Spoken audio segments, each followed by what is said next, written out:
आज की इस डीप डाइव में हम एक ऐसी कहानी की परतों को उधेड़ने वाले हैं जो बाहर से देखने पर भले ही एक टिपिकल लव ट्रायंगल लगे, हम्म।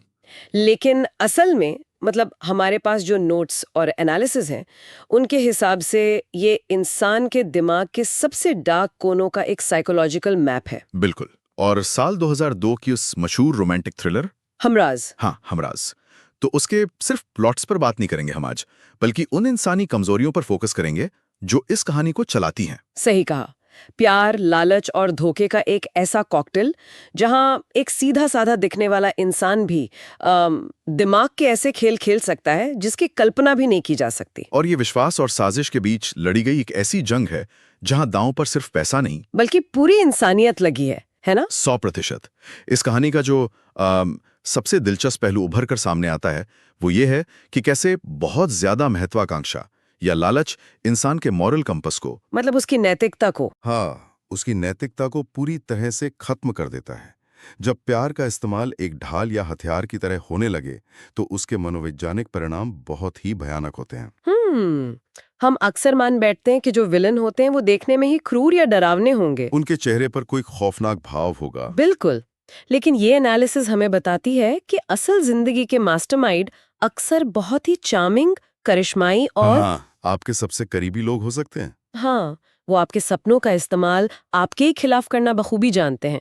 और यही बात इस डीप डाइव को इतना मजेदार बनाती है। तो चलिए इस साइकोलॉजिकल ड्रामा के मंच को थोड़ा सेट करते हैं। हाँ, कहानी की शुरुआत में हमें एक बहुत ही चकाचौंध भरी दुनिया दिखाई जाती है।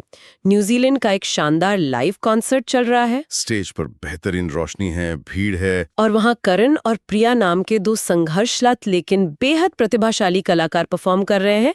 बाहर से देखने पर एक परफेक्ट लव स्टोरी लगती है। बिल्कुल, दो लोग जो एक साथ अपने सपनों को पूरा करने की कोशिश कर रहे हैं और एक दूसरे से बेइंतहा प्यार करते हैं।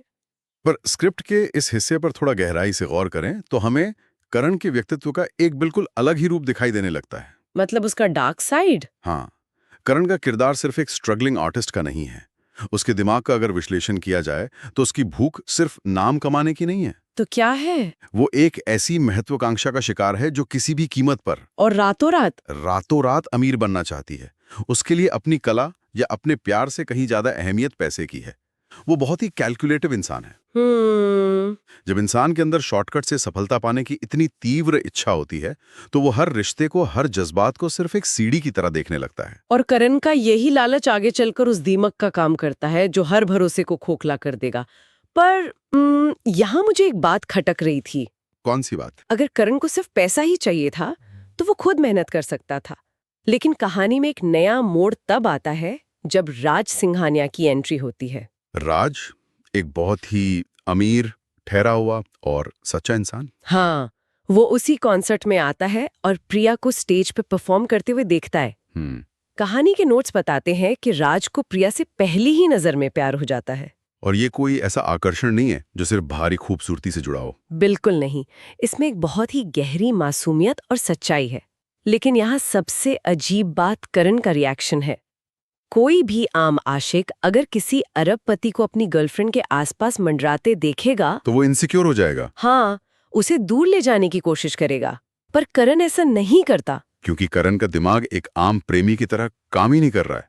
मैं कहूंगा कि वो राज को एक खतरे या प्रतिद्वंदी के रूप में देखने के बजाय एक अवसर के रूप में देखता है। एक अपॉर्चुनिटी। बिल्कुल, यही वो पल है जहां करण का असली साइकोपैथिक बर्ताव सामने आता है।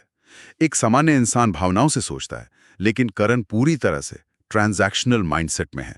मतलब वो राज की अमीरी को अपने लिए एक शॉर्टकट मानता है। सही कहा। उसकी आंखों में ईर्ष्या नहीं है, बल्कि एक बिजनेस डील की चमक है। और यहीं से उस धोखे का बीज बोया जाता है जो आगे चलकर एक बहुत ही खतरनाक साजिश में बदलने वाला है। ये सच में रोंगटे खड़े कर देने वाला है।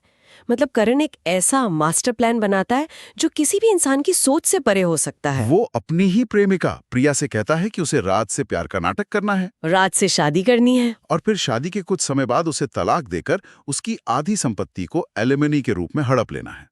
जरा सोचने वाली बात है कि इस बात की गंभीरता कितनी ज्यादा है। जो इंसान आपसे प्यार करने का दावा करता है वो खुद आपको किसी और के बिस्तर तक भेज रहा है। सिर्फ इसलिए ताकि उसे वो आधी दौलत मिल सके। इसे प्यार कहेंगे या एक बहुत ही डार्क लेवल का मैनिपुलेशन? ये विशुद्ध रूप से इमोशनल मैनिपुलेशन है और इसे समझना बहुत जरूरी है कि ये काम कैसे करता है। जाहिर सी बात है, जब करण ये प्लान प्रिया को बताता है तो प्रिया तुरंत मान नहीं जाती। वो हिचकिचाती है, उसका ज़मीर उसे रोकता है और वो इसे एक बहुत बड़ा धोखा मानती है। लेकिन यहाँ करण की मनोवैज्ञानिक चालें देखने लायक हैं। वो चिल्लाता नहीं है उस पर। बिल्कुल नहीं, वो उसे उनके पुराने संघर्षों की याद दिलाता है। वो उसे उस गरीबी का एहसास कराता है जिससे वो बाहर निकलना चाहते हैं। और वो इस पूरी साजिश को धोखा नहीं कहता। वो इसे उनकी जीत की एक रणनीति, एक टीम वर्क का नाम देता है। पर एक मिनट, यहाँ एक सवाल ये भी उठता है कि क्या हम प्रिया को पूरी तरह से एक बेचारी विक्टिम मान सकते हैं? ये एक अच्छा पॉइंट है। पूरी या एक बड़े लक्ष्य का नाम दे देते हैं तो हमारा ज़मीर कितनी आसानी से सो जाता है। करण ने ठीक यही किया। उसने अपराध को एक सुनहरे भविष्य के सपने में लपेटकर प्रिया के सामने पेश कर दिया। बिल्कुल। ये बहुत ही सटीक ऑब्जर्वेशन है। प्रिया पूरी तरह से मासूम नहीं है, लेकिन वो उस गैस लाइटिंग का शिकार जरूर है, जहां उसका पार्टनर उसकी असुरक्षाओं का फायदा उठा रहा है। और ये प्लान काम भी कर जाता है। राज की तरफ से प्रिया को बहुत ही पूरे दिल से प्रपोज किया जाता है। एक बेहद भव्य शादी होती है। दुनिया की नजरों में करण एक हारा हुआ प्रेमी है जो चुपचाप पीछे हट गया है। लेकिन असल में पर्दे के पीछे से इस पूरी कठपुतली के खेल की डोर करण के ही हाथों में है। वो इस बात को लेकर बहुत आश्वस्त है कि सब कुछ उसके कंट्रोल में है। लेकिन कहते हैं ना कि इंसानी जज्बात कोई कंप्यूटर का कोड नहीं होते। जैसे आपने एक बार फीड कर दिया और वो उसी तरह से काम करेगा। एकदम सही। शादी के बाद का जो फेज है वो इस कहानी में सबसे बड़ा मनोवैज्ञानिक बदलाव लेकर आता है। प्रिया अब राज की उस आलीशान दुनिया का हिस्सा बन चुकी है। लेकिन अब बात सिर्फ पैसों या लग्जरी की नहीं है।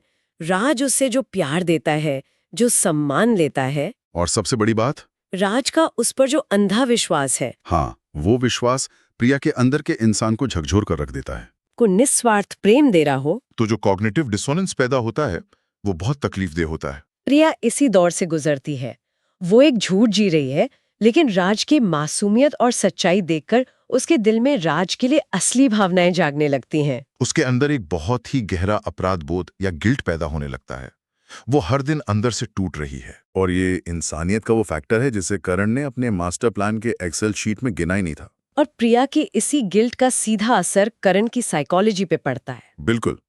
करण जो अब तक बहुत ही ठंडे दिमाग से इस पूरे प्लान को एक चेस गेम की तरह खेल रहा था, वो अचानक से छटपटाने लगता है। जब भी करण और प्रिया चोरी छुपे मिलते हैं, करण को ये महसूस होने लगता है कि प्रिया अब उसके हाथों से फिसल रही है। वो हद से ज्यादा पॉसेसिव हो जाता है। वो प्रिया पर दबाव डालने लगता है कि बस अब बहुत हो गया, जल्द से जल्द तलाक लो और प्लान खत्म करो। यहाँ हमें दिखाई देता है कि मास्टरमाइंड होने का जो भ्रम करण को था, वो कैसे टूट रहा है। लालच ने उसे इतना अंधा कर दिया है कि उसे प्रिया का दर्द और उसकी बदलती भावनाएं दिखाई नहीं दे रही हैं। उसे सिर्फ वो पैसा दूर जाता हुआ दिख रहा है। असुरक्षा इंसान से बहुत सी गलतियां करवाती है। जब करण को लगता है कि तलाक वाला प्लान फेल हो सकता है, क्योंकि प्रिया शायद राज को छोड़ना न चाहे, तो वो एक ऐसा खौफनाक फैसला लेता है जो कहानी के पूरे टोन को बदल देता है।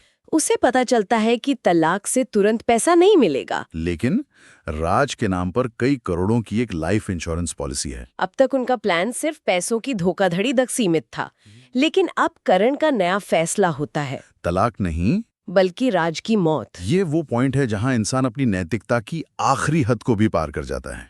जब करण ये फैसला सुनाता है तो जाहिर है प्रिया के पैरों तले जमीन खिसक जाती है। उसने एक अमीर आदमी को बेवकूफ बनाने के लिए हामी भरी थी, किसी की जान लेने के लिए नहीं। लेकिन करण उसे फिर से मैनिपुलेट करता है।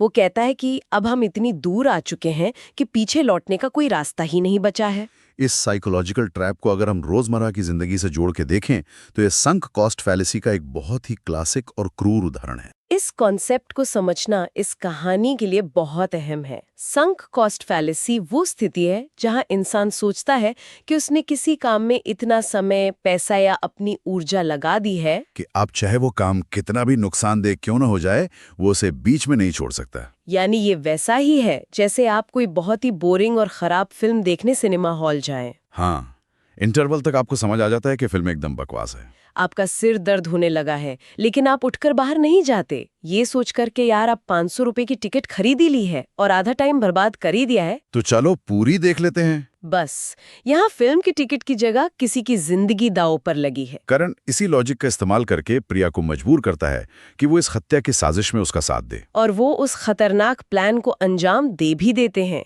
एक झूठा एक्सीडेंट का पूरा ड्रामा रचा जाता है और दुनिया की नजरों में राज की एक दुखद हादसे में मौत हो जाती है। प्रिया जो अब सच में गहरे सदमे और डर में जी रही है, वो दुनिया के सामने एक दुखी विधवा होने का नाटक करती है। बाहर से देखने पर ऐसा लगता है कि करण जीत गया है, राज रास्ते से हट चुका है और अब इंश्योरेंस के वो करोड़ों रुपए सीधे उनके बैंक अकाउंट में आने वाले हैं। लेकिन जैसा कि हर बेहतरीन थ्रिलर में होता है, जो इंसान खुद को सबसे ज्यादा स्मार्ट समझता है, असल में वही सबसे बड़ी बेवकूफी कर रहा होता है। कहानी में सबसे तगड़ा झटका तब लगता है जब करण और प्रिया पैसों का इंतजार कर रहे होते हैं। इंश्योरेंस कंपनी से उन्हें खबर मिलती है कि राज ने मरने से ठीक पहले अपनी उस करोड़ों की पॉलिसी का नॉमिनी बदल दिया था। अब करण और प्रिया को उस पॉलिसी में से एक फूटी कौड़ी भी नहीं मिलने वाली। जरा इमेजिन करने वाली बात है कि उस वक्त उन दोनों के दिमाग में क्या विस्फोट हुआ होगा। ये राज का मास्टर स्ट्रोक था और इस पॉइंट पर हमें राज के किरदार का एक बिल्कुल नया और हैरान करने वाला पहलू देखने को मिलता है। पूरी कहानी में राज हमें एक बहुत ही सीधा साधा, प्यार में अंधा और मासूम इंसान लगता है, जो अपनी पत्नी पर कुछ ज्यादा ही भरोसा करता है। लेकिन वो बेवकूफ बिल्कुल नहीं था। जब एक बहुत ही साफ दिल वाला इंसान सच्चाई को देखता है तो वो अक्सर शोर नहीं मचाता। एनालिसिस से पता चलता है कि मरने से कुछ समय पहले ही राज को करण और प्रिया के बीच की इस साजिश की भनक लग गई थी। उसने कुछ रेड फ्लैग्स नोटिस किए थे। हाँ, ये बात समाज की एक बहुत बड़ी धारणा को तोड़ती है। हम अक्सर अच्छाई को बेवकूफ़ी समझने की गलती कर बैठते हैं। हमें लगता है कि जो इंसान ऊंचे आवाज में बात नहीं करता या जो हम पर शक नहीं करता, उससे हम आसानी से चकमा दे सकते हैं। करण ने भी राज को ऐसा ही एक कमजोर और बेवकूफ शिकार माना था। लेकिन राज ने क्या किया? उसने तुरंत प्रिया से लड़ना शुरू नहीं किया। उसने शांति से अपने शक को यकीन में बदला। उसने छुपकर उनकी बातें रिकॉर्ड की, सबूत इकट्ठा किए। और ये सब कुछ इतने शातिर तरीके से किया कि मास्टरमाइंड करण को इसकी भनक तक नहीं लगी। शांत लोगों की यही ताकत होती है, वो चीजों को बहुत गहराई से ऑब्जर्व करते हैं। और जब ये सच्चाई करण और प्रिया के सामने खुलती है कि राज सब कुछ जान चुका था, तो उनके बीच का वो तथाकथित प्यार ताश के पत्तों की तरह बिखरने लगता है। जिस रिश्ते की नींव ही लालच और एक दूसरे के फायदे पे टिकी हो, वो संकट के समय कभी टिक नहीं सकता। अब उनके पास ना तो वो करोड़ों रुपए थे और ऊपर से हत्या का आरोप सिर पे मंडरा रहा था। यहीं से शुरू होता है उनके बीच का मनोवैज्ञानिक युद्ध, और ये युद्ध बहुत भयानक है क्योंकि अब दोनों एक दूसरे की जान के प्यासे हो गए हैं। करण सारा इल्जाम प्रिया पर डालता है कि उसकी बेवकूफी और लापरवाही की वजह से राज को शक हुआ। वहीं प्रिया, जो अब पूरी तरह से टूट चुकी है, वो करण पे इल्जाम लगाती है कि उसी के लालच ने राज जैसे एक फरिश्ते की जान ले ली। जब अपराध की हिस्सेदारी की बात आती है तो कोई भी क्रिमिनल अपने साथी का सगा नहीं होता। वे दोनों एक दूसरे को तबाह करने पे तुल जाते हैं। और अंत में सच सामने आ ही जाता है। राज ने मरने से पहले जो रिकॉर्डिंग और सबूत छुपाकर रखे थे, वो पुलिस के हाथ लग जाते हैं। पूरा क्लाइमैक्स इसी बात पर टिका है कि कोई भी साजिश कभी भी पूरी तरह से परफेक्ट नहीं हो सकती। पुलिस आती है और करण को गिरफ्तार कर लिया जाता है। लेकिन इस पूरी कहानी का जो सबसे दर्दनाक और इमोशनल हिस्सा है, वो प्रिया का रियलाइजेशन है। सच में प्रिया का वो अंत बहुत कुछ सोचने पर मजबूर करता है। उसे उस वक्त ये एहसास होता है कि एक झूठे सपने और पैसों के लालच के चक्कर में उसने उस इंसान की जान ले ली जो असल में उसे पूरी दुनिया में सबसे ज्यादा प्यार करता था। दूसरी तरफ करण है, जिसे लगता था कि वो हर इंसान को एक मोहरे की तरह इस्तेमाल कर सकता है, लेकिन उसकी उसी अंधी महत्वाकांक्षा ने उसे जेल की सलाखों के पीछे धकेल दिया। अगर हम इस पूरे एनालिसिस को समेटें तो सबसे बड़ी सीख यही निकल के आती है कि आप लालच से पैसा तो बना सकते हैं, लेकिन जब आप प्यार को लालच के तराजू पर तौलते हैं तो आप अपना सब कुछ खो देते हैं। बिना किसी मॉरल ग्राउंड के अगर आप सफलता की सीढ़ियां चढ़ने की कोशिश करेंगे तो आपका गिरना तय है। और राज का किरदार हमेशा ये याद दिलाता रहेगा कि भावनाएं या किसी पर भरोसा करना कमजोरी नहीं है। स्मार्टनेस सिर्फ साजिश रचने वालों के पास नहीं होती, बल्कि चुपचाप सब कुछ सहने वाला इंसान भी वक्त आने पर सबसे बड़ा दांव चल सकता है। ये बहुत ही गहरी बात है। ये कहानी सिर्फ मनोरंजन नहीं बल्कि एक वार्निंग साइन है। लेकिन इस डीप डाइव को खत्म करने से पहले स्क्रिप्ट के नोट्स में एक ऐसा विचार है जिसने मुझे बहुत परेशान किया है। वो कौन सा सवाल है? मुझे लगता है इस साइकोलॉजिकल एनालिसिस में कोई भी थ्योरी नकारी नहीं जा सकती। सवाल ये है कि जब राज को इस पूरी भयानक साजिश का पता चल गया था, जब उसने वो रिकॉर्डिंग सुन ली थी, हाँ। तो उसने चुपचाप सबूत इकट्ठा करके अपनी मौत का इंतजार क्यों किया? वो तो जिंदा था। वो चाहता तो सीधे प्रिया का सामना कर सकता था, उसे घर से बाहर निकाल सकता था या पुलिस को बुला सकता था। सही बात है। क्या वो ये देखना चाहता था कि प्रिया का ज़मीर खुद उसे कभी सच बोलने पर मजबूर करेगा या नहीं? या फिर क्या राज का ये कदम एक टूटे हुए दिल की वो आखिरी और सबसे खतरनाक मनोवैज्ञानिक चाल थी, जिससे वो ये सुनिश्चित करना चाहता था कि उसके मरने के बाद उन दोनों को उनकी लालच की सबसे खौफनाक सजा मिले और वो जिंदगी भर तड़पते रहें? ये थॉट सच में इस कहानी को एक बिल्कुल अलग लेवल पर ले जाता है। क्या राज सच में सिर्फ एक मासूम शिकार था, या अंत में वो खुद एक ऐसा साइकोलॉजिकल मास्टरमाइंड बन गया जिसने अपनी मौत को ही अपना सबसे बड़ा हथियार बना लिया?